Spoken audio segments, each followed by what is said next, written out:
Yeah, the nice thing about the horror world that I've found is they're actually a lot of people are very receptive to you. They don't care if you only have one book out. Last summer, I was on a panel with some absolute genre legends like Stephen Graham Jones and Ronald Malfi, and I'm like, I felt Oh, like on the one hand, I felt like a Sesame Street. One of these things is not like the other, but nobody made me feel that way. It was really nice. So, but yeah, it's definitely. I always worry that I'm coming off as too arrogant, like, oh, here I am with my one book, But also, I don't want to downplay myself, and I do kind of have a tendency to do that as well. So that's a really interesting point that she brought up. Yeah. and they didn't these heavyweights, they didn't find, as you're saying, they find it's completely fine that you are confident with one book, which you should be, right? hmm Yeah, no, nobody. I mean, nobody that I've dealt with like that has ever made me feel lesser than.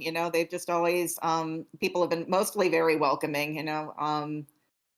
Actually, that panel was put together by Brian Keene, who is another genre legend, and he never thought twice about putting me on it with all these people. So it is kind of nice in the horror world. I mean, obviously there are some hierarchies, but I found it mostly very welcoming, and that's helped with feeling like, yeah, I don't need to get a big head just yet, but I've done something, and people are Yeah. acknowledging that, and it's great.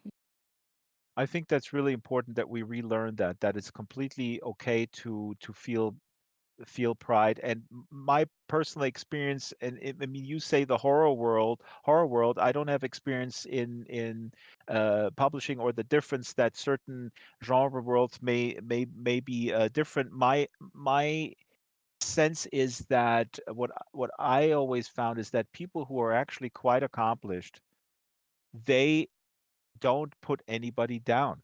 So hmm you will find Mm. people who are quite successful. I mean, this is also a little bit of a cliche. In my personal encounter with people who are very accomplished, this always was true, though, that they were very nice and welcoming. And the ones that were kind of in the middle, they had this chip on their shoulder to kind of wanting to put people down. hmm Mm. Probably also because they saw you as a competitor, while you have someone who's already very accomplished. They don't have that fear, I guess. Could be. Yeah, yeah, I think I encounter that across the board. Like people who they've accomplished a little bit, not a lot. Sometimes they'll think that they're above you, and they'll like unfollow you on Twitter and other drama. But then, yeah, they're people who are basically almost household names in the genre who just could not be nicer. And it's those are the people I focus on and who I hope to be like someday. Mm. Pixel on the YouTube stream said that the term computer bug came from a lady. Ah. Well, a lady See? also invented sci-fi, so Ah, a lady invented sci-fi. yeah. Yeah, I didn't even know. I don't know anything, guys. I'm just a book club host. it's Mary Shelley, right? Mary Shelley wrote Frankenstein, and that is hmm Ah, considered the okay. first sci-fi novel. She That gave is, her a real shot in the arm too. So yeah. Mhm. it's true. Frankenstein. I have to. It's true that Frankenstein is commonly acknowledged as probably the first in the genre. It also I guess in the horror genre. Um, hmm I wonder if it's the prototypical sci-fi. I'm not Oh sure. Okay, well, we'll not open that can of worms. I mean, now I'm curious if something came before. Okay, so we have one prompt before. I have these prompts today, which I thought was fun, and we're already talking about it, uh, sort of as conversation starters. This is a prompt that the audience is very welcome to also chime in with their take on these terms. Here, I put this up on the board: imposter syndrome, and that is kind of, I guess, also what we're talking about, the imposter syndrome. What comes to mind, Nicole? Oh my God, that is unfortunately a constant companion. It does kind of go along with, like you said, with the negative self-talk we were talking before. But yeah, and I've heard people like Neil Gaiman said that it just never really goes away. There's always that little voice saying, "You don't deserve this. That wasn't really very good."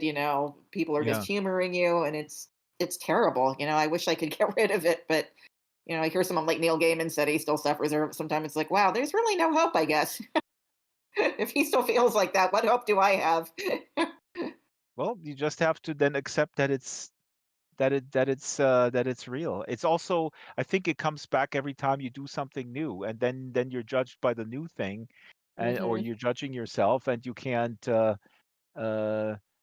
well, it helps a little bit to kind of calm you down. And say, well, I've done it before, so maybe I can do it. Exactly. Maybe I can do it again. Maybe. And then the other voice says, well, maybe the first one was just an accident, a lucky Yeah, accident you there. got lucky. Yeah, You that's got you got lucky with that lucky. one. But yeah, don't get a big head because that was your only shot. Yeah, it's insidious, but luckily I do have tide pool has sort of counteracted that a little bit. But yeah, it's ongoing, unfortunately.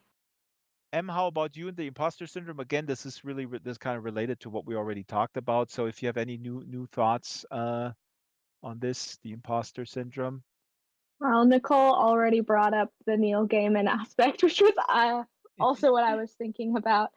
Um, but I do think it's this constant little voice in your head that you have to learn how to tune out. A really good way is to get yourself a little group of other writers who believe in you more than you Yeah. believe in yourself. So you can just say, "Hey," and in my group we call it the brain raccoons, because they Ah, always pull stuff out of the trash that you don't want to think about. um, but in my group, I'll just be like, "Okay, I've got brain raccoons today," and they will be very encouraging and helpful, and sort of talk against those bad thoughts that come up, that I'm not worthy, which really helps. And I think it's really good to have a support group to help with that. absolutely. This is very Yeah. cool. I always feel like, and this is so important, especially in sort of the atomized world. I mean, I guess a writer is always kind of alone, maybe more used to other people who were maybe not used to do so-called home office or whatever. So it's you guys or remote workers uh, are more attuned to finding these communities and kind of nourishing them and seeing that importance, right? Mhm. Mhm. Um, let's go to some reading so that we get a sense of the books. Let's start with M in Mhm. sedition, and you chose an excerpt.